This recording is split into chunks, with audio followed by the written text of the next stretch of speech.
Length ഇങ്ങനെ maintain ചെയ്യുന്നതാണോ അതോ എന്ത് ട്രീറ്റ്മെന്റ് വേണ്ടത് നിങ്ങൾക്ക്? ബോട്ടക്സ് ആണോ? നേരത്തെ ട്രീറ്റ്മെന്റ് എന്തെങ്കിലും ചെയ്തിട്ടുണ്ടോ? ബോട്ടക്സ് ചെയ്തിരുന്നു കഴിഞ്ഞ ഓഗസ്റ്റില്. നമുക്കിപ്പം എങ്ങനെ ഇത് സ്ട്രേറ്റ് ലുക്കിലോട്ടല്ലേ ചെയ്തിരിക്കുന്നത്? എങ്ങനെയാണ് വേണ്ടത്? അറ്റം ഇങ്ങനെ കേളിയിട്ട് കേളിയിട്ട് തന്നെ വേണം.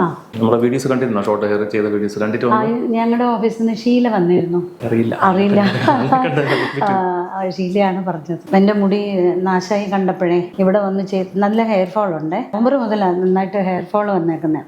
നമുക്ക് ഫുള്ള് സ്ട്രേറ്റ് അല്ലാത്ത രീതിയിൽ എനിക്ക് കേളിയല്ല, ജസ്റ്റ് ഒരു എൻ്റെ ഒരു വേവ് ടെക്സ്. പക്ഷേ ഇതിന്റെ എൻ്റെ നല്ല സ്പ്ലിറ്റൻസ് എല്ലാം ഉണ്ട്. ജസ്റ്റ് ഒന്ന് ട്രിം ചെയ്തിട്ട് ഒരുപാട് നീളം കുറയുമോ? നീളമല്ല മാം, ഇതിന്റെ എൻ്റെ എന്ന് പറഞ്ഞാൽ അത്രയും നാശമായി കുറച്ച് മോശമാണ്. നമുക്കൊരു പൂർണ്ണമായിട്ടും സ്ട്രേറ്റ് ലുക്ക് കിട്ടാത്ത രീതിയിലോട്ട് അത് മതി ചെയ്യാം. ഈ എൻഡ് ഇങ്ങനെ കേളിയായിട്ട് വന്ന എൻ്റെ കേളി ആവാനുള്ള ഹെയർ ഇതിലില്ല. എന്ന് വെച്ചാൽ എൻ്റെ എല്ലാത്തിന്റെ എൻഡും ഷോക്കാണ്. എന്ന് വെച്ചാൽ അത്രയ്ക്കും തിന്നാണ്.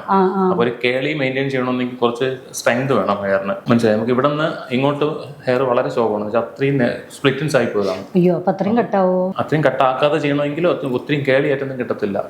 ജസ്റ്റ് ഒന്ന് സ്ട്രൈറ്റ് അല്ലാതെ ചെയ്യാൻ പറ്റും. കേളിയാക്കി തന്നെ മാറ്റാൻ അങ്ങനെ പറ്റുമോ? അങ്ങനെ പറ്റത്തില്ല. അങ്ങനെയും പറ്റത്തില്ല. ഓൾറെഡി ട്രീറ്റ് ചെയ്ത് അങ്ങനെ ആക്കി വെച്ചിട്ടുണ്ട്.